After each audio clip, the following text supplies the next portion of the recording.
नैहर में पकनो तो मौज मारी मरी जे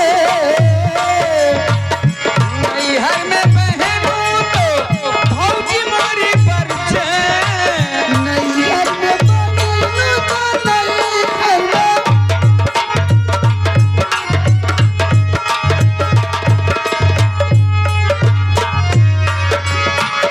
ये साड़ी ससुरा में पहनो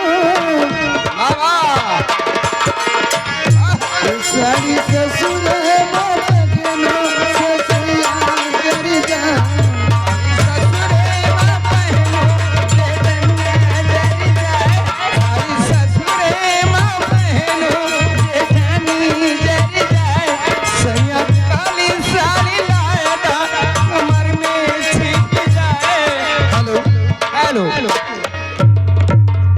आइए मैं चलती हूँ।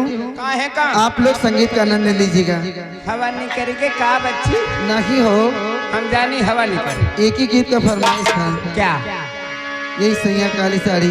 कोई बात नहीं कुछ कहते हुए अंदर चलो संगीत पर्दे पे है। हाय हाय हाय हाय। हाँ आप बड़े रुआब में दिखाई पड़ रहे हैं। रुआब ना खुआब देखा थे तो हार खाली। ए जी हाँ बोलो हम तो इसे कहा थे का कहा था कहबू तनी सुना कहा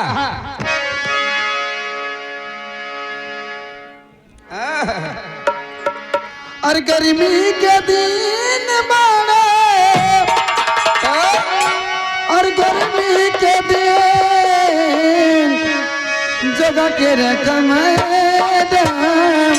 नया बमसी